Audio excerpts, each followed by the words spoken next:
Hello and welcome everyone. Aftab Mughal की जानब से आज के प्रोग्राम में तमाम शरीक मेहमानों को खुशामदीद।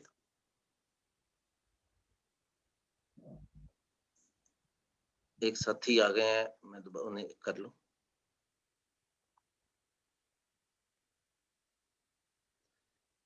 आज का प्रोग्राम माइनॉरिटी कंसर्न पाकिस्तान की जानब से मुनक्कद किया जा रहा है।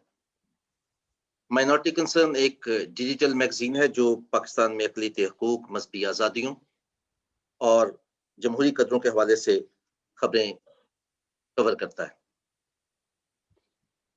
हमारी आज की डिस्कशन का मौजू है year 2020 Pakistani media and minorities. हमारा आज का पैनल ऐसे सीजन सहाफ़ियों पर मुश्तमिल है जो अरसा दराज से नेशनल मीडिया में खिदमात सर अंजाम दे रहे हैं। आप सहाफ़ती सफ़र में अक़लीती इशूज़ पर बेतहाशा स्टोरीज कर चुके हैं। उन सब की यहाँ पे मौजूदगी हमारे लिए फ़ख्र और इज़्ज़त का बायस है। हम आज का प्रोग्राम कैस जावेद को डेडिकेट करते हैं। कैस जावेद NWFP से एक ताल्लुक़ रखने वाले एक मसीही सहाफ़ी थे जो अपना एक चैनल चलाते थे और इसके अलावा वो जियो टीवी के साथ भी मुंसलिक रहे। ये अफसोसनाक अमर है कि पाकिस्तान में मीडिया के लिए हालात कोई अच्छे नहीं हैं। According to the Committee of Protection Journalists Global Index 2020, Pakistan is one of the most dangerous countries for journalist safety. The database shows that 61 journalists have been killed in Pakistan since 1992. हम तमाम साफियों की जो अपना सहाफ़ती सफ़र करते हुए मुश्किल हालात का सामना करना पड़ता है, जिनको हम उन सब को भी अपनी दुआ में, अपने ख्यालात में याद रखते हैं और हम उन तमाम के शुक्रगुजार हैं कि वो पाकिस्तान में इंसानी हकूक, मज़हबी आज़ादियों और जमहूरी कदरों के लिए अपना हिस्सा अदा कर रहे हैं। हमारा आज का प्रोग्राम जो है वो हमारे एक साथी तस्कीन खान साहब मॉडरेट करेंगे। आप वो टीवी यूके के होस्ट और डायरेक्टर हैं। शॉर्ट डॉक्यूमेंट्री बनाने में उन्हें महारत हासिल है। वो ना सिर्फ मुख्तसर वक्त में मुश्किल से मुश्किल मौजू पर आसानी से बात करते हैं, बल्कि साथ ही साथ वो उस मौजू के पस मंजर और पेश मंजर से भी अपने नाज़रीन को आगाह करते हैं। उन्हें बारीकियों, साउंड की नज़ाकतों और लफ्ज़ों के चुनाव के हवाले से उनका इल्म बहुत बेहतर है। वो नहायत महारत से लफ्ज़ों का इस्तेमाल करते हैं। वो एक नज़रियाती सहाफ़ी होने के साथ साथ इंसानी हकूक़ के भी मुतहर्रिक कारकुन हैं। मैं उनका शुक्रगुजार हूँ कि उन्होंने आज के प्रोग्राम की निज़ामत की जिम्मेदारी संभाली है। अब मैं उनसे गुजारिश करूंगा कि वो प्रोग्राम को आगे बढ़ाएं। ओवर टू यू तस्कीन।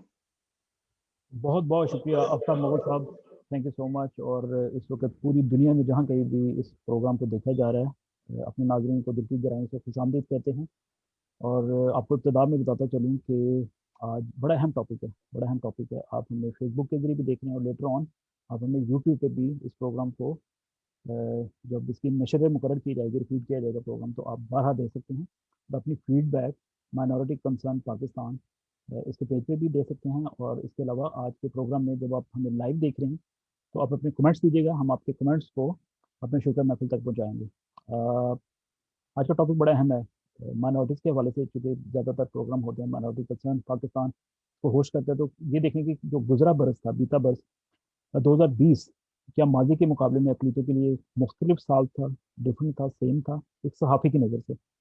और क्या कोविड से मुतासर साल इसमें अक़लीतों के लिए हालात पुरानी डगर पर चलते रहे, ज़िंदगी में कोई तब्दीली आई या लोगों ने पहले से ज़्यादा सफ़र किया?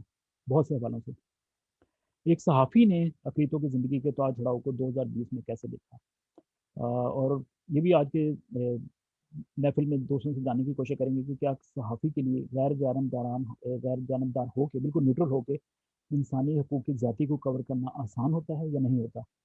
तो सबसे पहले आज की महफिल के जो पहले हमारे गेस्ट होंगे, सिंध से आपका ताल्लुक है और पाकिस्तान का सूबा सिंध जो है वो बड़ा सेंसिटिव है पाकिस्तानी अकलीतों को लेकर, पंजाब और सिंध में समझता हूँ, और दीगर सूबों में भी है बात, लेकिन पंजाब में चूँकि ज़्यादा मसीही रहते हैं, सिंध में ज़्यादा हिंदूज रहते हैं, तो वहाँ पे बड़े मुतासरीन हैं अकलीतों के अंदर।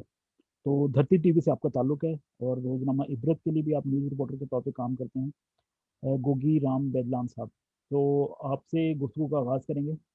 और गोगी साहब, थैंक यू सो मच। और तमाम शुरा महफिल से ये मैं अर्ज़ करता चलूँ कि आपके पास इब्तदा में 5 मिनट होंगे पहले राउंड के अंदर। तो आज के टॉपिक के हवाले से आप अपना नुक्ता निगाह पेश करेंगे, फिर जब सेकंड राउंड होगा तो उस पर हम खुल के फ़र्क तरीके से बात करेंगे। गोगी साहब, शुक्रिया। आप अपना माइक अनम्यूट कर लीजिए और फरमाइए कि आपकी नज़र में 2020 अकलीती पॉइंट ऑफ व्यू से एक सहाफ़ी की नज़र से कैसा रहा? जी बिल्कुल, 2000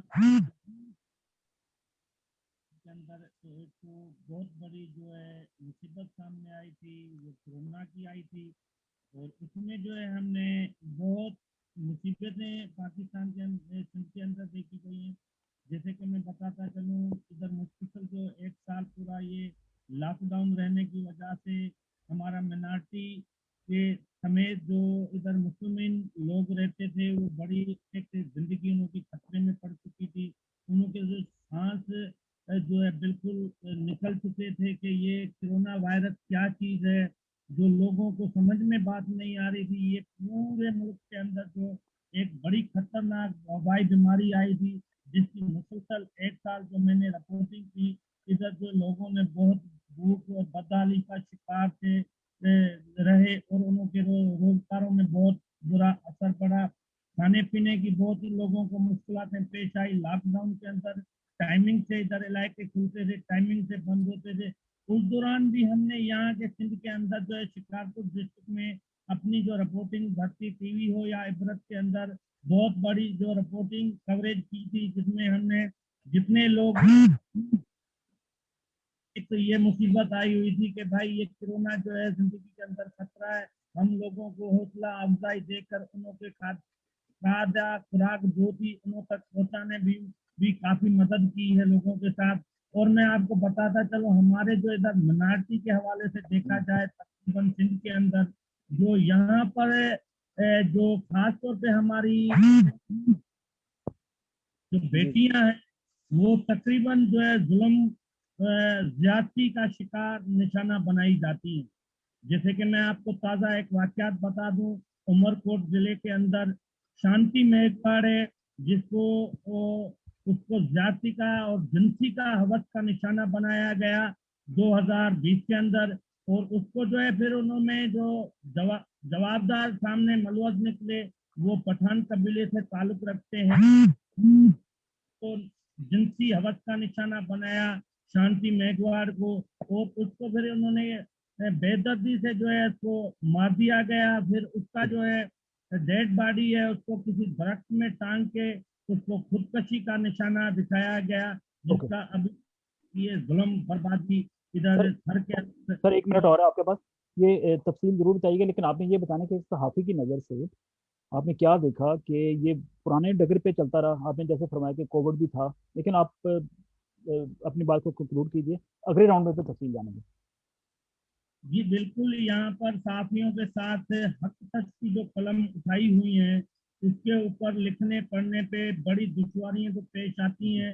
लेकिन हम इधर सिंध के अंदर जितने भी मीडिया के दोस्त हैं, वो हम अपना काम मीडिया के तस्दीक को देते हुए गरीब मजलूमों की आवाज़ ऐवानों तक तो पहुंचाते हैं। लेकिन इधर जो सरकारी निज़ाम है, वो हमें जो है मीडिया में जितने अकलियत हो या मुस्लिम मीडिया में काम करते हैं, उनको बहुत मुश्किल से यहाँ पर रिपोर्टिंग करने का मौका मिलता है। जो वो हक की आवाज़ गरीब मजलूमों के साथ जो जुल्म होता है, वो ऐवानों तक जब हम पहुंचाते हैं तो उन पर नोटिस होता है। बड़ा मुश्किल होता है। ठीक है सर, ठीक है sir, thank you so much for your time.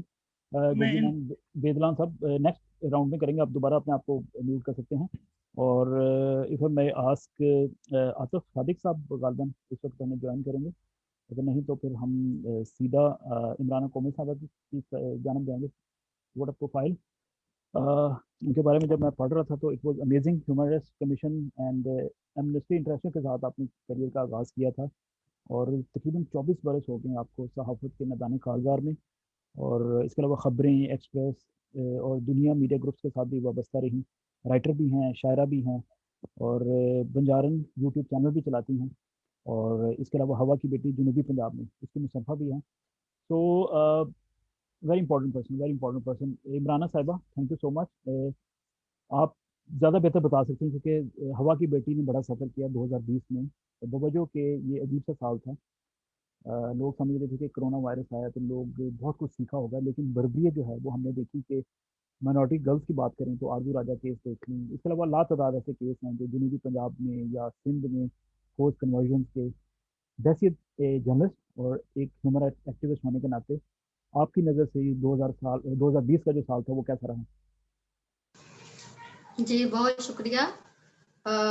मैं सर आफ्ताब अलेक्जेंडर मुगल साहब का आपका शुक्रिया अदा करती हूँ कि मुझे इस काबिल समझा कि मैं इस अहम इशू पर बात कर सकूं। और जी हमने वाकई जब शांति नगर का वाकया हुआ था तब हमारा नया नया करियर का आगाज हुआ था। अभी समीर भाई भी उस पर रोशनी डालेंगे। तो जिस तरीके से आपने कहा 2020, मैं ये समझती हूँ 2020, 21, 22, 23, 24 ये सारे नाम के साल होंगे और होंगे ये कोविड-19 के साल, क्योंकि कोविड-19 ही छाया रहेगा और एसओपीज ही चलेंगे। इसके साथ साथ हमने देखा कि 2020 में नया नया आसिया बीबी केस का फैसला हुआ था। और क्योंकि हम लोग as a human right activist जब देखते हैं तो मीडिया के किरदार को और माइनॉरिटीज को जब मैंने देखा तो मुझे बहुत ज्यादा ये पहला साल है जिसमें मीडिया का किरदार मुझे तकरीबन बहुत ज्यादा मुस्बत नजर आया, क्योंकि आसिया बीबी केस में मोहतात रिपोर्टिंग बहुत जरूरी थी और ऐसी ही रिपोर्टिंग के जरिए किसी भी कॉन्फ्लिक्ट से हमने अपने आप को भी बचाया, माशरे को भी बचाया और तनाव किसी कैफियत नहीं हुई। और कोविड-19 के लॉकडाउन के माशी मसाइल और इस किस्म के जब हम मसाइल देखते हैं कि जहाँ घरेलू मुलाजिम खवातीन हो या नर्सिंग स्टाफ हो, किसी भी शोबे से वाबस्ता हमारे किसी भी माइनॉरिटी से ताल्लुक रखने वाले लोग हों, सबसे ज्यादा जो माशी तौर पर महरूम हुए हैं, जिनकी मुलाजमतें चली गई हैं या जिनसे आप यकीन करें कि बहुत सारे हमारे हॉस्पिटल्स ऐसे थे जिसमें डॉक्टर भाग गए, जिसमें पैरामेडिकल स्टाफ भाग गया, जिसमें जो आम लोग काम करते हैं, जिन्होंने कभी सुरिंज नहीं पकड़ी, जिनको कुछ नहीं पता था, वो वाला अमला मरीजों का ख्याल रख रहा था और जिसमें माइनॉरिटी के बहुत ज्यादा लोग थे। और दुखी इंसानियत की खिदमत में पेश उसी तरीके से ही रहे जैसे कि हमेशा से होते हैं। और हमने एक और चीज भी देखी कि मीडिया ने जहां राशन नहीं था, जहां माशी मसाइल थे, जहां महरूमियां थी, वहां कोई भी एलिमेंट नहीं वो छोड़ा, हर जगह हाईलाइट की।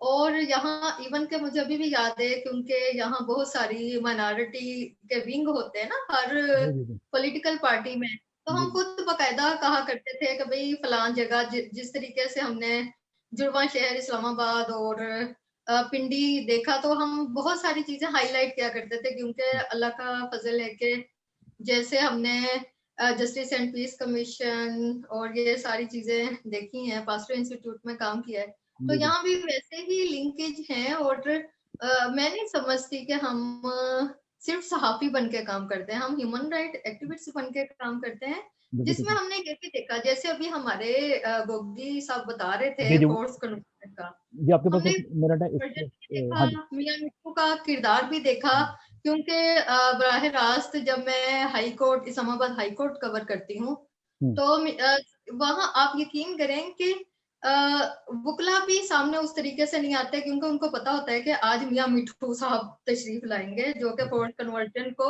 एक मजहबी फरीजा अदा करने के तरीके से वो करते हैं।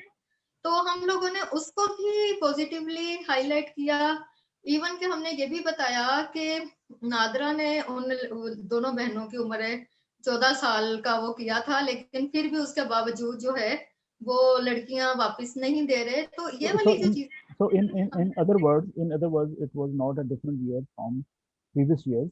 और दूसरे राउंड में इस पर बात करते हैं। समीर अजमल जी साहब का बिल्कुल। आपने नाम लिया, रोजनामा जंग से उनका ताल्लुक है, पहले खबरें के साथ वाबस्ता रहे। समीर साहब, बहुत शुक्रिया, आप अपने आपको अनम्यूट कर सकते हैं, और वेलकम टू द शो। आपकी नज़र में, आप पंजाब से आपका ताल्लुक है, फैसलाबाद से आपका ताल्लुक है, लेकिन लाहौर भी बहुत करीब है आपके। पंजाब के अंदर क्या सिचुएशन रही, और आपका जो इतना बड़ा पाकिस्तान के बड़े अखबारों में से एक, मीडिया ग्रुप में से एक, आर यू हैप्पी कि आपके अखबार ने कवरेज ज़्यादा दी अकलीतों को जितनी दी जानी चाहिए थी, यानी कि इन अदर वर्ड उनकी आवाज़ बनने की कोशिश की या बना? क्या फरमाएंगे, आपकी नज़र से कैसा गुजरा 2020 का साल अकलीती पॉइंट ऑफ व्यू से?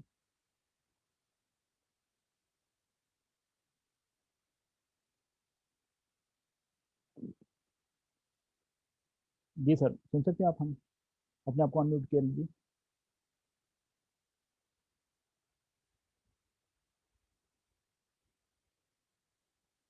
जी आफ्टर सब, इफ यू वांट टू थोड़ा सा हमें अपडेट कर दें कि क्या सिचुएशन है समीर अजमल साहब के साथ।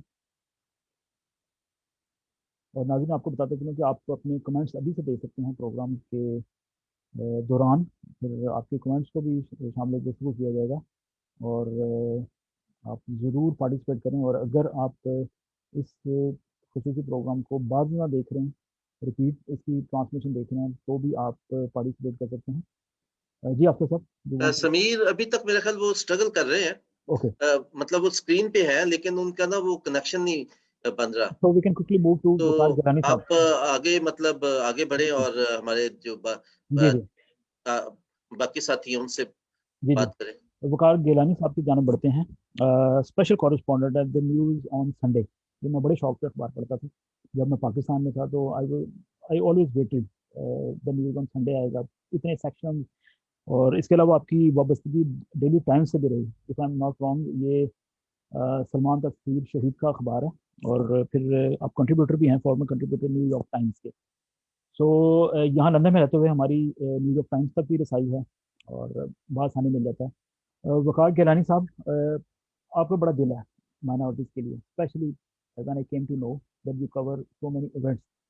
सर, आपकी नज़र से कैसा गुजरा? जिस तरह दूसरे साथियों से मैंने अर्ज किया कि क्या मुख्तलिफ साल था, हालांकि जब इब्तदा में हमने देखा कि जब ये कोविड की वबा आई, तो जब लोगों में राशन बट रहा था, तो लोगों के दिल बहुत नरम थे, एक दूसरे को सपोर्टिंग थे, लेकिन एट द सेम टाइम कुछ ऐसे वाक़े भी रिपोर्ट हुए कि अकलीतों को लेकर उनको इमदाद नहीं दी गई। आपकी नज़र से कैसा रहा 2020 का साल अकलीती पॉइंट ऑफ व्यू से? बहुत शुक्रिया आफ्ताब साहब, और बहुत शुक्रिया तस्कीन साहब और बाकी साथी। Thank you so much for inviting me to this forum. तो बड़ी अच्छी डिस्कशन है। आई थिंक जो बाकी साथियों ने भी थोड़ी बहुत बात की, अगर एज ए रिपोर्टर मैं समझूं तो माइनॉरिटीज़ के हवाले से कोई बहुत ज़्यादा मुख्तलिफ साल नहीं था गुज़श्ता सालों की तरह। अगर हम रिपोर्टिंग की बात करें या इश्यूज़ की बात करें या जो उनके साथ होता रहा है उसके हवाले से बात करें, तो बिल्कुल ही एक मुख्तलिफ साल हमें नहीं नज़र आया उसमें। जिस तरह इमराना ने आसिया बीबी के हवाले से बात की, और हमारे इधर सिंध के हवाले से बात की, भाई ने वहाँ पे जो एक मार्जिनलाइज सेक्शन ऑफ सोसाइटी जिसको हम कहते हैं, और उसमें मैं समझता हूँ कि मिनॉरिटीज़ नहीं बल्कि और भी जो पाकिस्तान के हमारे जो हमारा गवर्नेंस सिस्टम है और रूल ऑफ लॉ का जो हमारा कॉन्ट्रडिक्शंस है, उसमें जो पिसे हुए तबकात हैं वो सारे मैं समझता हूँ कि मिनॉरिटीज़ हैं, क्योंकि उनकी बात सुनी नहीं जाती है, उनकी आवाज़ सुनी नहीं जाती है, और उनको हकूक़ नहीं मिलते। बट स्पेशली रिलीजियस मिनॉरिटीज़ के हवाले से बात करें तो आप एक तो सबसे पहले कोविड की अगर बात करें तो वो बहुत अहम एक इशू था, और उसमें हमें कुछ पाकिस्तान के हिस्सों में, ख़ास तौर पे कराची में, ऐसी चीज़ें देखने में आई जहाँ पे राशन की तकसीम को मज़हब की बुनियाद पे रखा गया, और उस हवाले से बहुत सारे सोशल मीडिया पे आवाज़ें भी उठी। और उसमें कुछ एक तो विद इन मुस्लिम्स हम देखते हैं कि सेक्ट के हवाले से, फ़िरकावारियत के हवाले से एक एंगल था, और फिर क्रिश्चियंस के हवाले से ये था, इस तरह से मिनॉरिटीज़ के हवाले से, हिंदूज़ के हवाले से, क्योंकि ये अनफॉर्चुनेटली ये ट्रेंड है हमारी सोसाइटी में जिसको मजहबी हवाले से कुछ उलमा डिफरेंटली इंटरप्रेट करते हैं कि शायद वो समझते हैं कि इस तरह की जो इमदाद है जो इस्लामी हवाले से दी जाती है ज़कात की शक्ल में, तो उस पर नॉन मुस्लिम का हक नहीं है। और इस तरह की कुछ पैसे हमने कराची में देखी थी और पाकिस्तान के कुछ और इलाकों में। इसके अलावा अगर हम देखें तो जो ओवरऑल एक मिनॉरिटीज़ को राइट्स को रिस्टोर करने के हवाले से चैलेंजेस थे, वो हमेशा से हम देखते आ रहे हैं और 2020 में हमने उसी तरह और देखे। फॉर एग्जांपल इस्लामाबाद में अगर हम देखें तो एक गवर्नमेंट ने खुद एक सेटअप करने का कायम किया, इरादा किया था कि हम मंदिर बनाएंगे, टेंपल बनाएंगे हिंदूज का, और उसमें जितने चैलेंजेस पेश आए, फिर वो उस मंदिर की बिल्डिंग को उखाड़ा गया, फिर वो अभी तक मामला जो है वो लटक रहा है। इसी तरह आसिया बीबी के हवाले से इमराना ने बात की, तो वो जलसे जुलूस और एक रिएक्शन जो था उसके जाने की वजह से वो उसमें सारी चीजें। और फिर हम ये भी देखते हैं कि ब्लास्फेमी के केसेस हैं, फॉर एग्जांपल फोर्स कन्वर्शन के केसेस हैं। तो गाहे बगाहे ये चीजें हमें पाकिस्तान के मुख्तलिफ हिस्सों में खास तौर पर रिलीजियस मिनॉरिटीज के हवाले से ये नजर आती हैं।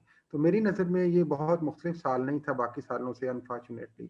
और एक और जो एक अहम डेवलपमेंट इसमें हुई, मैं ज़रूर जिक्र करना चाहूँगा इसका, कि स्टेट ने अपने तौर पे ज़रूर, एक तो वो सुप्रीम कोर्ट ने फैसला किया हुआ था रिलीजियस मिनॉरिटीज़ के कमीशन के हवाले से, और वो आप साथियों को मालूम होगा कि उस पर रियासत ने बहुत अच्छे तरीके से अमल दरामद नहीं किया था, लेकिन सिविल सोसाइटी उसको पुश करती रही। लेकिन at the end of the day हम 2020 में ये देखा कि एक इन्होंने स्टेट ने अपने तौर पे एक national commission for minority rights बना दिया और उसमें अपनी मर्जी के नुमाइंदे डाले, और जो बहुत सारे लोगों का ख्याल है कि वो इंडिपेंडेंट नहीं है, और उसकी जो कार्रवाइयाँ हैं वो जो पाकिस्तान में मिनॉरिटीज़ के हवाले से मामलात होते हैं उनको बहुत गौर से नहीं देखा जाता। और शायद हमसाया मुमलिक में जहाँ पे मुस्लिम माइनॉरिटी समझे जाते हैं वहाँ पे कुछ वाक़यात होते हैं तो उनको ज़्यादा एक डिफेंस के तौर पे उठाला जाता है, लेकिन जो पाकिस्तान के अंदर मिनॉरिटीज़ के हवाले से चैलेंजेस हैं उनको शायद कमीशन, बहुत सारे लोगों का कंसर्न है कि एड्रेस नहीं कर पाएगा। सो इस तरह के चंद एक इशूज़ थे जो हम देखते हैं कि जिसमें डाइवर्सिटी है।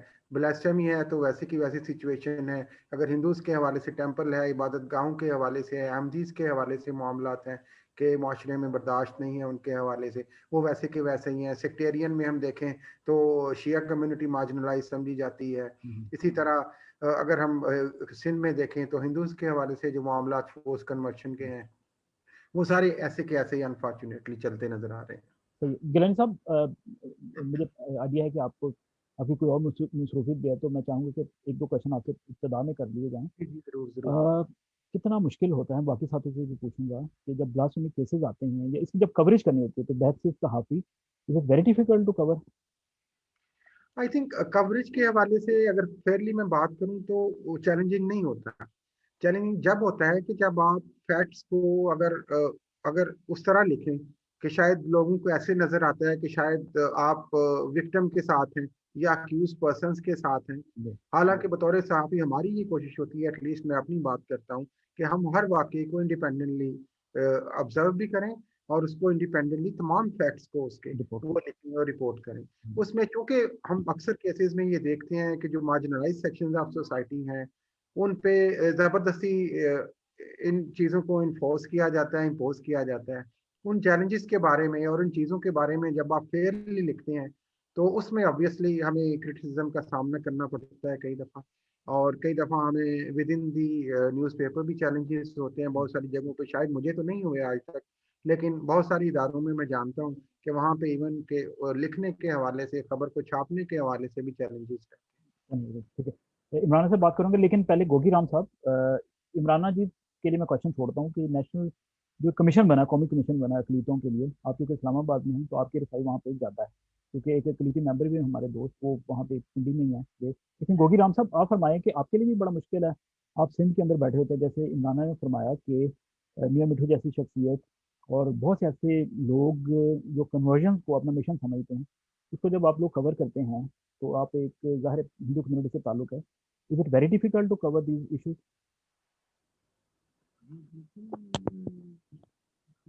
तकरीबन जो डिस्कशन होती है इसके अंदर, जो अमूमन यहाँ पर एक जो है उनके अंदर नासिब बना लगता है कारोबारी जो है उसमें कोई फसल करने का। सर थोड़ी आवाज़ मेरा आवाज ऊंची जरा थोड़ी करें अपनी। गोगी राम साहब, थोड़ा सा वॉल्यूम को एडजस्ट करना। के जो गंदी रस्म चलती है यहाँ पर कारोबारी। अभी नहीं सुन रहे हम, आपको नहीं सुन सकते गुगीराम साहब। जी बिल्कुल, यहाँ पर जो है कारोबारी की जो रस्म हाँ ठीक है। आते हैं हमने। हेलो जी जी जी, अब आपकी आवाज़ थोड़ी बेहतर आ रही है, बोलते रहिए। जी ना, कहने का मतलब है यहाँ पर जो सिंध के अंदर है कारोबारी जैसे वाकयात होते हैं, जब हम उन्हें हाईलाइट करते हैं सरदारों और उनके यहाँ पर बदला की होती है, जब वो सामने रिपोर्टिंग होती हैं तो बिल्कुल हमें उनमें काफी सारी दुश्वारी होती हैं। मैं अभी भी ताज़ा एक वाकयात बताता चलूँ। यहाँ पर एक हाईलाइट किया था, उसमें जो है मेरे भांजे को, जिसका नाम महेश कुमार है, वो मेरे धरती टीवी में मेरा कैमरामैन भी रहता है, उसको जो है यहाँ से होटल पे बैठे थे चाय के लिए, तो उसको आई थी एक कार में नामालूम अफराद जो है उठा कर ले गए थे, फिर उसके किधर ले जाकर 10 किलोमीटर के फासले पे उससे छानबीन की, भाई कौन हो क्या है। उसने जब बताया भाई हमारा अखिलियत से ताल्लुक है, जो घोगीराम धरती टीवी के रिपोर्टर है, मैं उसका भांजा और मैं उसका कैमरामैन हूँ। तो फिर उन्होंने किसी फोन पे बात की कि ये तो धरती टीवी का जो रिपोर्टर है घोगीराम, उसका भांजा है। इसका मतलब और ये सर आपकी बात समझ में आ गई कि स्ट्रगल तो है, आपको काम करने में बड़ा मुश्किल है, बड़े चैलेंजेस हैं। दोबारा आपकी तरफ आता हूँ, लेकिन इमराना, कौमी कमीशन बराए अक़लीती हकूक़ के हवाले से जो नेशनल कमीशन बना था, are you happy, are you satisfied कि जितना उनके अंदर पोटेंशियल था, क्योंकि उसमें तकरीबन तमाम तबकात के लोग शामिल हैं, अक़लीतों के लोग भी शामिल हैं, रिलीजियस माइनॉरिटीज़ के भी, मेन स्ट्रीम कम्युनिटीज़ के भी, मुस्लिम कम्युनिटी के भी। लेकिन पिछले दिनों में हमने देखा कि ख़वातीन के साथ जाते हुए आरजू रजा केस जो था, वो एक टेस्ट केस था उस कमीशन के लिए, अभी बने थे तो ये आरजू रजा केस होगा, लेकिन कुछ नहीं हुआ। ये पसे पर्दा रह के काम करते हैं, तो ये पसे पर्दा रहने के लिए कमीशन बनाए हैं। देखें, हम जिस सोसाइटी में रहते हैं, अगर हम वहाँ का आइन देखें तो आइन में शहरी लफ्ज इस्तेमाल हुआ है, फर्द इस्तेमाल हुआ है।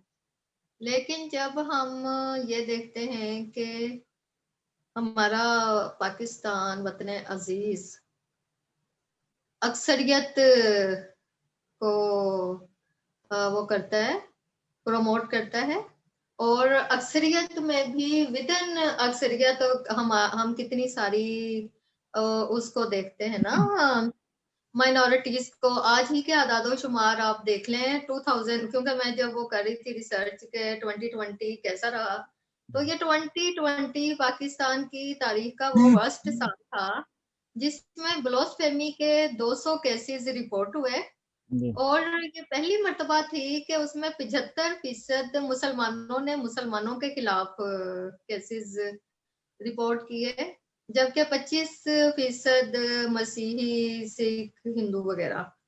तो आप खुद देख लीजिए कि हमारे यहाँ जो सोसाइटी का तनाव है वो किस जानिब जा रहा है।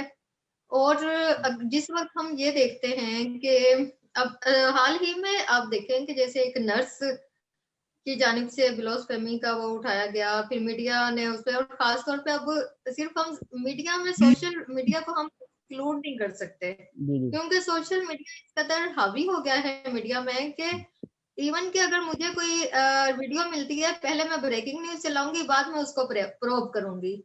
ये इस कदर, यानी कि हम fake news, disinformation, malinformation के आदी हो चुके हैं। और जस्टिस चौहान साहब की सरबराही में जब ये कमीशन बना, और उनके साथ हमारे काफी सारे इंटरेक्टिव, क्योंकि हमारा वहां तक जो पहुंच है उसमें भी वजारत मजहबी अमूर के बैरियर लगे हुए हैं। ओके, ठीक है, ठीक है। और जिस वक्त हमने ये देखा कि पीटर जेकब साहब तशरीफ लाते हैं इस्लामाबाद, और वो कमीशन के नुमाइंदगान को बड़े अच्छे तरीके से दावत देते हैं, जिसकी वजह से मुझे ये लगता है कि कमीशन बेशक स्मूथ चल रहा है, लेकिन चल रहा है। अगर आहिस्ता भी चल रहा है तो वो कुछ बर्फें पिघली हैं, और हमें 70 साल की जो महरूमियां हैं उनको खात्मे के लिए विदिन ओवर द नाइट नहीं होगा। लेकिन आपने हमने ये उसको जरूर बताना है इमराना, ये जरूर बताना है कि बर्फ अगर पिघली है तो वो नजर कहाँ पिघली है, किस तरह नजर आएगी। मैं आपकी तरफ आता हूँ दोबारा। वकार किलानी साहब, इमराना ने बात की सोशल मीडिया चैलेंज, ये एक बहुत बड़ा चैलेंज है, मेन स्ट्रीम के लिए चैलेंज है। आप किस तरह आपको लगता है कि कोप कर पाएंगे, खासतौर पे जब माइनॉरिटी की कोई खबर आती है? तो अभी जैसे कविता गिल की देख लें खबर, वो सोशल मीडिया के जरिए ही सामने आई, बाद में मेन स्ट्रीम मीडिया ने उसको लिया। तो how do you balance it? और आप द न्यूज़ से आपका ताल्लुक है, बड़ा न्यूज़ पेपर, लेकिन बहुत अहम आपने सवाल किया, बहुत जी शुक्रिया। उससे पहले मैं थोड़ा सा, आप उनसे पूछ रहे थे कि बर्फ जो है वो पिघलती कहाँ नजर आ रही है। जी जी तो मेरी गुजारिश ये है कि ये बर्फ हमें अक्सर औकात कागजों में पिघलती नजर आती है। जी जी आई मीन कि ये अच्छा स्टेप है एज ए जर्नलिस्ट, अगर हम और सोसाइटी के मेंबर के तौर पे बात करें कि इस तरह की बॉडीज जो है, सुप्रीम कोर्ट ने कितने अरसे बाद ये फैसला किया, तसद्दुक जिलानी साहब वाला फैसला था, उसको अमल दरामद होते होते कितने साल लग गए आप जानते हैं। फिर वो जो शक्ल सामने आई है वो क्या सामने आई है, वो सब लोग उस पर अब बहस कर रहे हैं और उस पर एक मुख्तलिफ राय है। इसी तरह मैं आपको बताऊं, एक और जो डेवलपमेंट हुई जो जरूर मैं समझता हूँ कि लंदन में भी और ब्रिटिश में भी और दुनिया भर में साथियों को मालूम हो कि एक स्पेशल पार्लियामेंट्री बॉडी भी बनी है जो फोर्स कन्वेंशन के हवाले से काम कर रही है। लेकिन मसला ये है कि अच्छी चीजें हैं, ये डेवलपमेंट्स होती हैं, लेकिन तस्कीन साहब जब प्रैक्टिकली हम देखते हैं तो इनकी जो परफॉर्मेंस है, वो मेन चीज तो वो है कि वो क्या है, उस पे आके हम अनफॉर्चुनेटली थोड़े से रुक जाते हैं और हमें वो फिर दोबारा कई सालों तक उन चीज़ों को पुश करना पड़ता है। और समटाइम्स ये लगता है कि ये एक बहुत लंबी स्ट्रगल है जिसमें 5 साल के बाद शायद एक कदम चला जाएगा आगे और 6 साल के बाद फिर 2 कदम आगे चला जाएगा।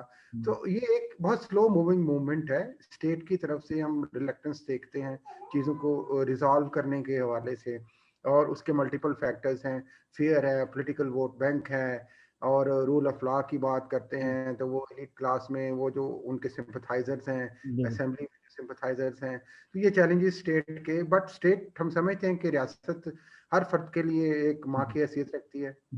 अच्छा गिलानी साहब, if I may ask, social media if I may ask कि कभी आपको कोई इस तरह के चीज़ों को कवर करते हुए तो ज़ाती तौर पे कोई, अगर आप शेयर करना चाहें, कोई ज़ाती तौर पे किसी दबाव का सामना करना पड़ा हो, चाहे आपके मीडिया मालिकान की तरफ से, गवर्नमेंट की तरफ से, कोई मजहबी ग्रोहों की तरफ से, कभी कुछ पर्सनली ऐसा कुछ हुआ आपके साथ, किसी तरफ से कुछ दबाव का सामना करना पड़ा? मैं बहुत डिटेल्स शेयर ना करूं, बट मैं समझता हूं कि जैसे मैंने पहले भी आप लोगों से अर्ज किया कि हमारे मीडिया ग्रुप की तरफ से, जंग ग्रुप ऑफ पब्लिकेशंस की अगर मैं ओपनली बात करूं तो I am proud of that कि मैं 12 साल से अभी उनके लिए काम कर रहा हूं, या उससे पहले डेली टाइम्स में था। कभी मीडिया की तरफ से हमें कोई ऐसी रुकावट हमें हाउस की तरफ से, ओनर्स और पब्लिशर्स की तरफ से, एडिटर्स की तरफ से पेश नहीं आई, और समटाइम्स अगर आए तो हमारी कोशिश होती है कि हम उसको आर्ग्यूमेंट से रिजॉल्व करें। और स्टेट की मैंने आपको सिचुएशन बताई, हम समझते हैं कि स्टेट बस अगर हो भी खबरों पे एक्शन भी ले तो वो एक एक्शन कागजों में हमें नजर आता है और इसके अलावा नहीं, इसलिए स्टेट का भी दबाव हमें बहुत हद तक नजर नहीं आता।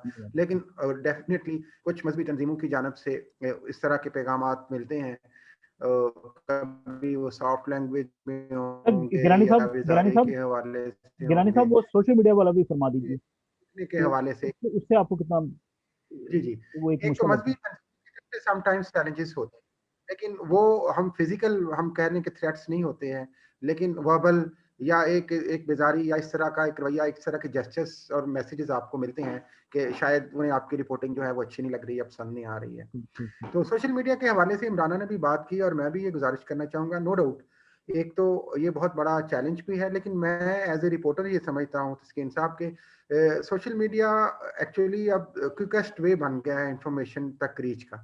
लेकिन उसमें जो सबसे बड़ा चैलेंज है एज ए सहाफ़ी और जर्नलिस्ट और रिपोर्टर, वो है हमारा फैक्ट चेकिंग का।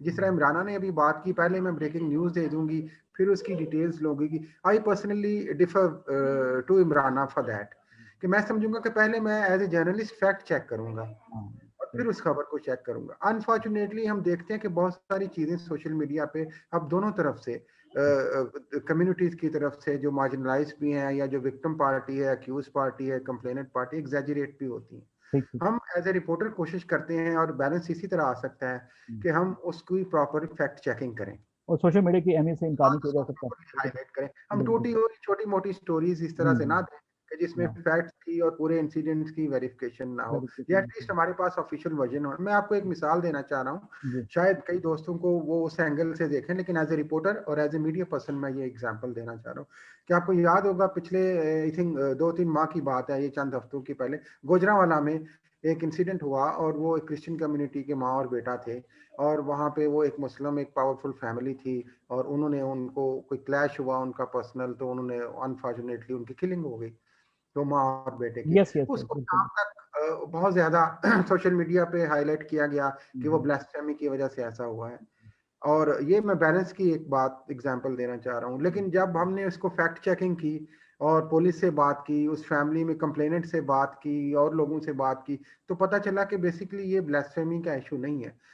मकसद ये है कि बैलेंस इस चीज में आप उसी वक्त ला सकते हैं जब एज ए रिपोर्टर आप प्रॉपरली फैक्ट चेकिंग करें। और आप ये बहुत बढ़िया, बिल्कुल ठीक है। जो आफ्ताब मुगल साहब, आपको एज इट इज रिपोर्ट करें बिल्कुल और ठीक। उसको ना बढ़ाएं और ना कम करें। सर मैं आपकी तरफ दोबारा आता हूँ, थैंक यू। आफ्ताब मुगल साहब, इफ मैं आस्क यू, आपने देखे पाकिस्तान में इस वक्त सोशल मीडिया से कतई नज़र बहुत साल से मसीही चैनल जो हैं तो वहाँ काम कर रहे हैं। मेरी ज़ाहिर इंफॉर्मेशन के मुताबिक 14 या 16 तकरीबन बड़े चैनल हैं, मसीही चैनल जो हैं, जो यूट्यूब से पहले केबल के जरिए अवेलेबल थे, सैटेलाइट के जरिए अवेलेबल थे। मैंने एक चैनल को फ्रांस में काम करते हुए देखा, पाकिस्तानी चैनल को, आई वाज इन पेरिस, तो वहाँ मैंने देखा कि वहाँ पे अवेलेबल था तो पाकिस्तानी मसीही चैनल। तो इसके बावजूद आप देखते हैं कि पाकिस्तान में रिलाई नहीं किया जाता इन चैनल्स के ऊपर। प्रीचिंग वहाँ पे हो रही है, नो डाउट, लेकिन जिस तरह से वो अकलीतों के हुकूक को कवर कर सकते नहीं कर रहे, इसकी क्या बड़ी वजह?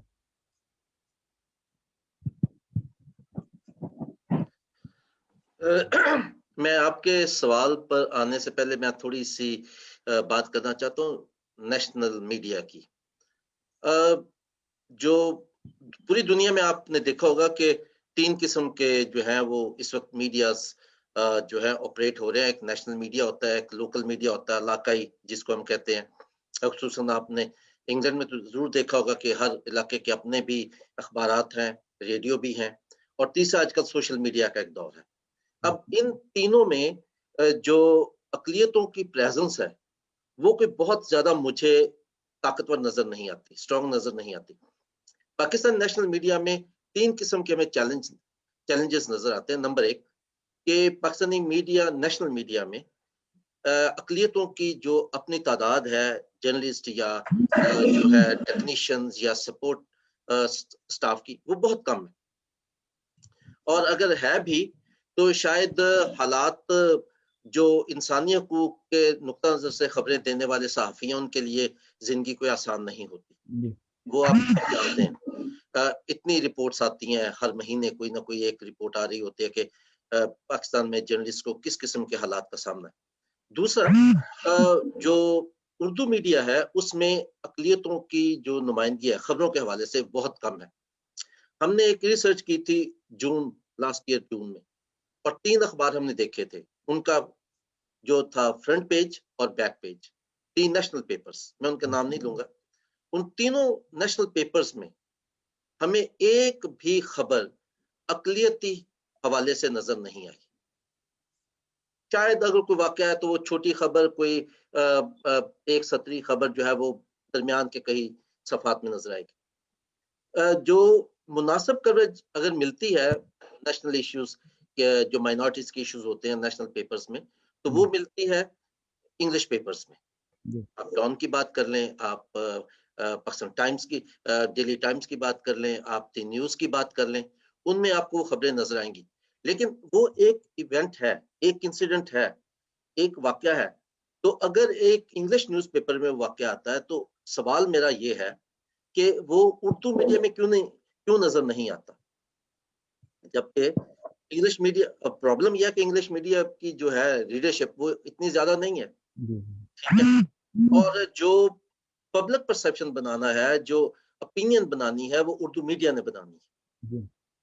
अब मैं आता हूँ आपके सवाल की तरफ। जो हमारे जिनको आप क्रिश्चियन चैनल कहते हैं, वो अपने अपनी सतह पे कोशिश कर रहे हैं कि वो किसी न किसी तरीके से कुछ ना कुछ काम करें, लेकिन फिर यहाँ पे मुझे उनके लिए 3 चैलेंजेस नजर आते हैं। नंबर 1 कि वो जितने भी ज्यादातर जो चैनल्स खुले हैं उनमें से बहुत कम ऐसे साथी हैं जिनकी जर्नलिज्म के साथ कोई ऐसी बराह रास्त वाबस्तगी है, या उनकी कोई ट्रेनिंग है, या उनकी अंडरस्टैंडिंग है कम्युनिकेशन की। कम्युनिकेशन बाकायदा फन है, एक आर्ट है। मतलब ये चैनल शुरू कर लेना ठीक है, वो एक अमल है, लेकिन उस अमल, वो जो आपके पास टूल है उसको इस्तेमाल कैसे करना है और उस पे कंटेंट क्या होगा, वो कौन सी इंफॉर्मेशन है जो आप देना चाहते हो और कैसे देना चाहते हैं। तो ये थोड़ा सा एक गैप मुझे नजर आता है। मतलब अगर हम नेशनल मीडिया जो है उसके हवाले से हमारे इतने सवालात हैं, तो जो क्रिश्चियन मीडिया या जो माइनॉरिटी मीडिया उसके बारे में सवालात तो फिर ज्यादा ही हो। ठीक है। जी गोगी राम साहब, बल्कि गिरानी साहब कुछ कहना चाहते हैं क्विकली, फिर मैं गोगी राम साहब की तरफ जाता मैं हूँ। आफ्ताब साहब की बात को थोड़ा सा आगे बढ़ाना चाह रहा था, अगर आप इजाजत दें तो, जी, जी। कि ये अहम सवाल है। बहुत सारे नो डाउट हमें रिलीजियस चैनल्स नज़र आते हैं और उसमें मसीही चैनल्स भी हैं, लेकिन मैंने देखा कि उनमें इबादत का हवाले से और जो मजहबी क्वेश्चंस हैं उनके हवाले से पैगामात होते हैं या एक्टिविटीज़ उस तरह की शेयर की जाती हैं। लेकिन जो जिस तरह आफ्ताब साहब ने बात की कि जब इवन हम यहाँ पे देखते हैं कि मेन स्ट्रीम चैनल्स हैं, उन्हें भी रिलीजियस चैलेंजेस सामने आ जाते हैं। जैसे अगर जियो जैसे चैनल पे अगर आप ब्लास्फेमी का केस करके एक पूरी कैंपेन कर सकते हैं, तो ये तो बहुत ही मार्जिनलाइज सेक्शन ऑफ सोसाइटी के चैनल्स हैं। तो इनमें इतनी अनफॉर्चुनेटली वो करेज ही नहीं होगी कि वो उन मौजूआत पे बात करें कि जिन पे एक्चुअली करनी चाहिए। और वो स्टेट की वीकनेस है एक, हम समझते हैं, क्योंकि रेट ऑफ द स्टेट यहाँ पे हमें मजहब के हवाले से नजर नहीं आती। तो इसलिए ये चैलेंजेस जो हैं वो इवन चैनल्स भी आप लॉन्च कर लें, न्यूज़पेपर्स भी लॉन्च कर लें, तो ये चैलेंजेस रहेंगे अनफॉर्चुनेटली, जब तक कि स्टेट ये रियलाइज नहीं करती कि वो फ्रीडम ऑफ एक्सप्रेशन को फुली अलाउ करे। सही सही। गोगी राम साहब, आप फरमाएं कि धरती टीवी किस तरह काम करता है, सिर्फ सिंध की हद तक महदूद है, फिर आप रोजनामा इबरत के साथ भी काम करते हैं। जब हम इबरत नाम सुनते हैं तो ऐसा लगता है जैसे बड़ा कोई फंडामेंटलिस्ट किस्म का कोई न्यूज़पेपर है। तो क्या किस तरह आप काम करते हैं नॉर्मली एक सिंध में रहते हुए, जैसे एक हिंदू सहाफ़ी? सर अनम्यूट करें क्लिप, सर अनम्यूट कर लें आप। इन द मीन टाइम जब तक वो अनम्यूट कर रहे हैं आप अनम्यूट गोगी चले साहब, जाएंगे। गोगी साहब अनम्यूट योरसेल्फ, अनम्यूट करें। हाँ, हम नहीं चाहते कि आपकी आवाज़ जी को हो इस गया, फोरम पे भी जी दबाया हो जाए। गया, जी हो गया, हो गया।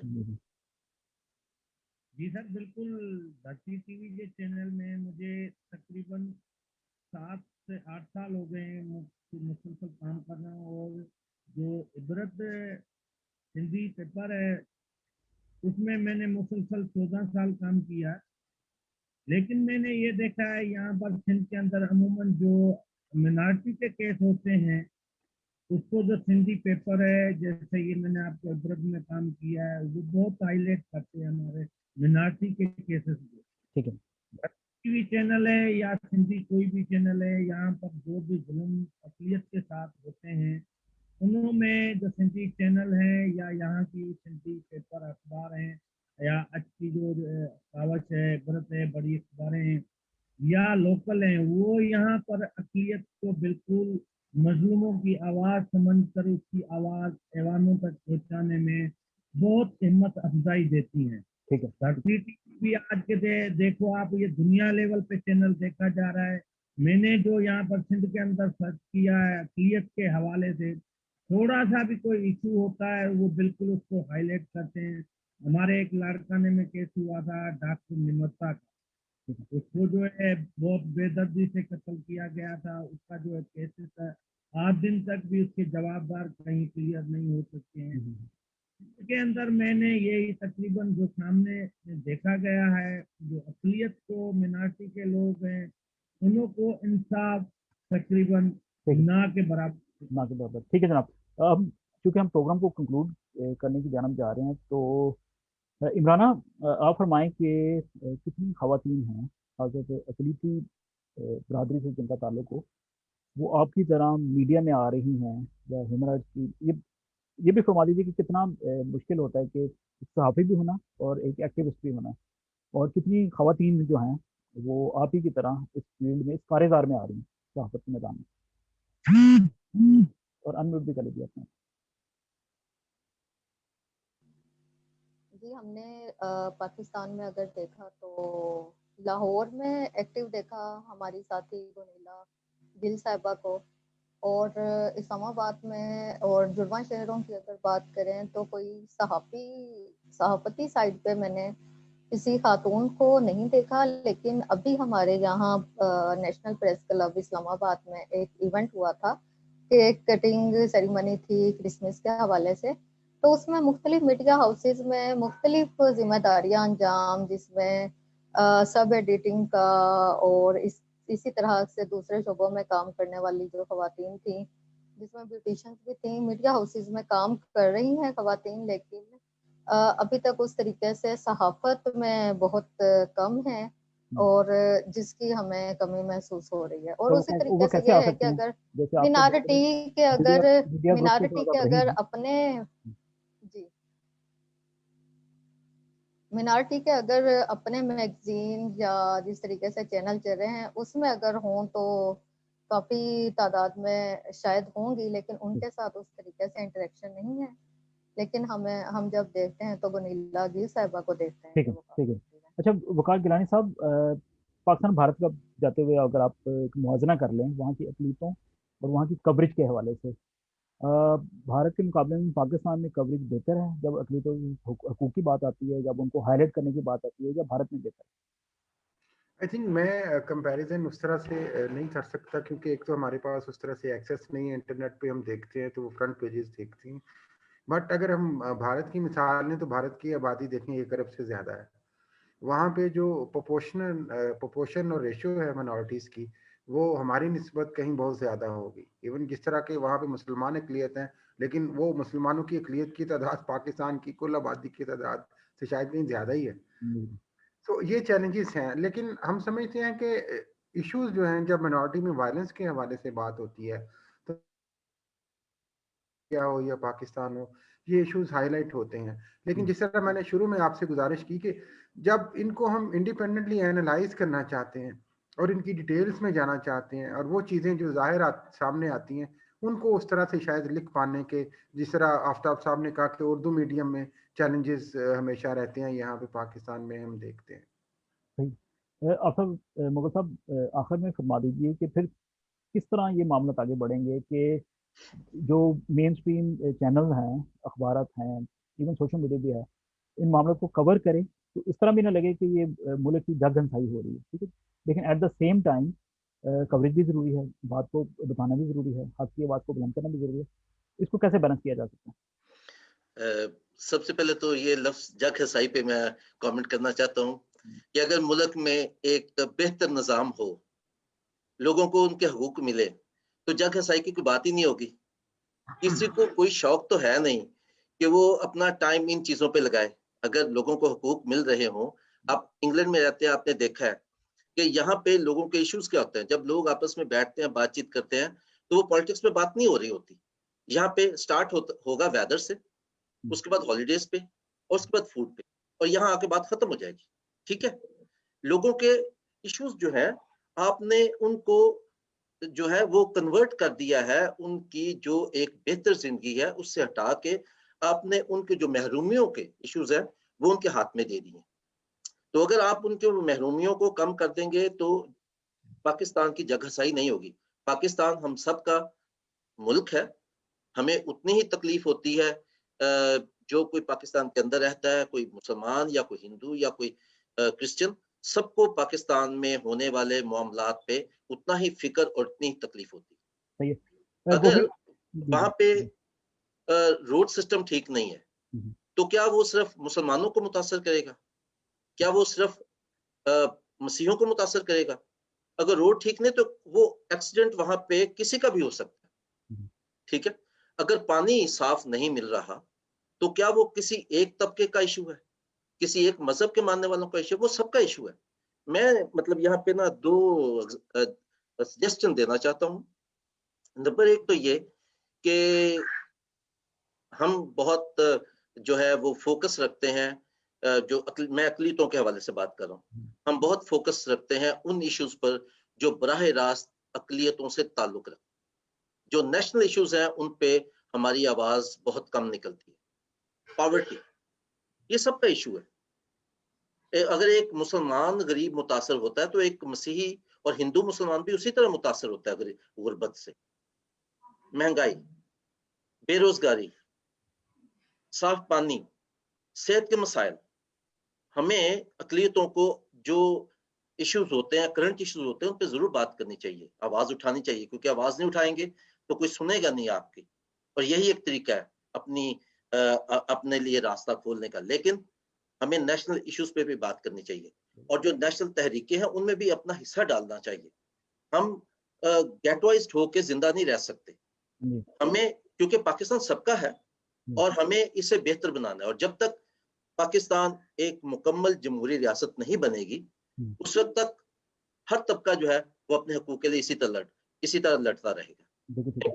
अच्छा, आखिर में गोगीराम साहब एक मिनट, सब अगर दोस्त अपना कंक्लूडिंग रिमार्क्स दे दें। गोगीराम साहब 1 मिनट में अगर बता दें, आप 2021 एक महीने, दूसरा महीना शुरू हो गया, फरवरी आ गया, कैसा सिंध देखना चाहते हैं, कैसा पाकिस्तान देखना चाहते हैं आने वाले वक्त में? क्विकली सर, अनम्यूट कर लीजिए।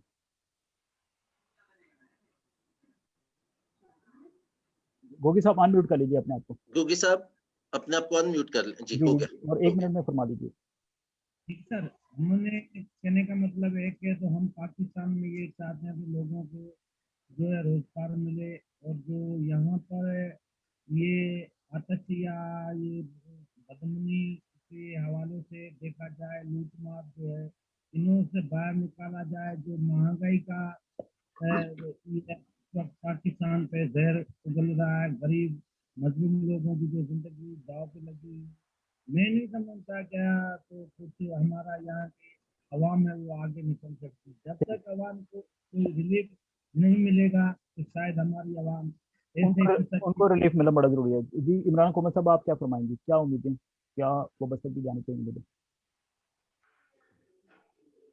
जी, सबसे पहले तो मेरी उम्मीद यही है कि अगर हम साया मुल्क को हमेशा आईना दिखाते हैं कि तुम अक़लियतों को तहफ़्फ़ुज़ नहीं देते, तो हमें एक मिसाल बननी होगी कि हम अक़लियतों को तहफ़्फ़ुज़ दें। और इसके लिए अभी बहुत दुख भरी बात यह है कि सेनेट में अक़लियतों के तहफ़्फ़ुज़ का बिल जो है वो रिजेक्ट हुआ, मुस्तरद हुआ। तो मैं ये समझती हूँ कि उसका रिवाइव करके उस पर नज़रसानी की जाए। और दूसरा ये कि लफ्ज़ जो तफरीक और अक़लियत है वो ख़त्म हो जाए। अगर मजमूई तौर पर सबको जो घरेलू समाजी सतह पर मसाइल अगर हल हों तो हम सब पाकिस्तानी हैं और एक कौम है। हमारा मज़हब तो हमारे घर पे ही है। सही। गिलानी साहब, मज़हब अपना अपना, जी, मज़हब अपना अपना, रियासत सबकी, क्या फरमाइए? बिल्कुल ऐसी ही बात है। और यही अगर रियलाइजेशन हम समझें कि हमारे रियासती इदारों में आ जाएं, इस तरह आफ्ताब साहब ने भी बताया और इमराना साहब ने भी, कि रियासत अगर गारंटी कर दे राइट्स जो कॉन्स्टिट्यूशन में दिए गए हैं, और जो इक्वालिटी के राइट्स हैं, और जो फ्रीडम ऑफ एक्सप्रेशन के और स्पीच के राइट्स हैं, तो बहुत सारे मसाइल हमारे आसान हो जाते हैं। और एक छोटी सी बात मैं आखिर में करना चाहूँगा कि जब तक मैं ज़ाती तौर पर समझता हूँ कि रियासत और रियासती इदारे मज़हब को इस्तेमाल करते रहेंगे, तो हमें ये मजहबी इस्तेसाल और इश्यूज नज़र आते रहेंगे। क्योंकि जब आप मज़हब पे पॉलिटिक्स करेंगे तो लाजमी तौर पे इस तरह के ग्रुप्स को फ़ायदा होगा, और फिर वो अपने कार्ड्स प्ले करेंगे, और उससे इम्बैलेंस एक रिलीजियस सोसाइटी में क्रिएट होगा। तो हमें ये भी एक रियलाइज़ करने की ज़रूरत है आहिस्ता आहिस्ता स्टेट को, कि इक्वालिटी के साथ साथ आप इस कार्ड को भी प्ले करना छोड़ दें, ताकि मुल्क का माहौल बेहतर हो सके। और इसके लिए कलेक्टिव और लंबी जद्दोजहद की ज़रूरत है। ये सब ध्यान। बहुत बहुत शुक्रिया तमाम दोस्तों का, बेहद शुक्रिया। और गोगीराम साहब, इमराना कोमल और वकार गिलानी साहब और जितने भी नाजरीन आपने देखा, thank you so much. Pakistan सबका पाकिस्तान है, इसको ओन करें। पाकिस्तान भी आपको ओन कर रहा है, करेगा। और बिला रंग, नस्ल, मज़हब, इसकी तफरीक को कैसे कुछ रखते बगैर अपने अपना जो है किरदार अदा करना है। सौतेली माँ भी एक टाइम पे आके प्यार करना शुरू कर देती है अपने बच्चों को। तो आप अपने अच्छे बच्चे बन करें, रियासत आपको ज़रूर एक न एक दिन माँ बन के दिखाएगी। ओवर टू यू आफ्ताब साहब। थैंक यू वेरी मच तस्कीन साहब। मैं आखिर में बहुत शुक्रिया अदा करना चाहता हूँ अपने आज के मेहमानों का, जनाब वकार गिलानी साहब का, मोहतरमा इमराना कोमल साहब का और गोगीराम साहब का, कि उन्होंने वक्त निकाला और आज के प्रोग्राम में शामिल हुए। और ना सिर्फ शामिल हुए बल्कि उन्होंने बहुत ही थॉट प्रोवोकिंग जो गुफ्तगू की और हमारे लिए बहुत से सोचने के नए दरवाजे भी खोले। मैं प्रोग्राम को इस एक वाक़ये के साथ कंक्लूड करता हूँ। मैं बिशप रोमेरो का बहुत फैन हूँ और आर्च बिशप रोमेरो जो थे वो एल सल्वाडोर के बिशप थे, और जब वहाँ पे लोगों पे ज्यादती हो रही थी तो वो लोगों की भूख मिटाने के लिए उनकी मदद करते थे, उनको रोटी देते थे।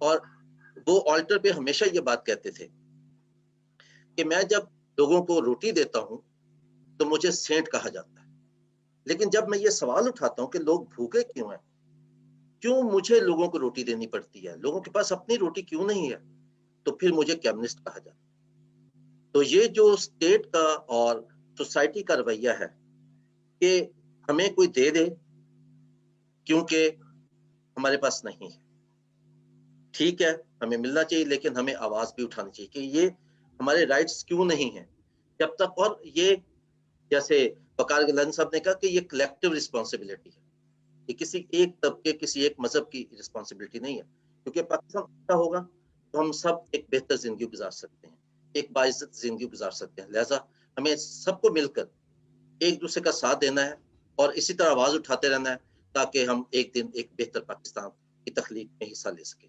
Thank you very much. इसके साथ ही आज का प्रोग्राम जो है वो इख्तिताम को पहुंचा। अगले प्रोग्राम के साथ फिर आपसे मुलाकात होगी। खुदा हाफिज। Thank you very much.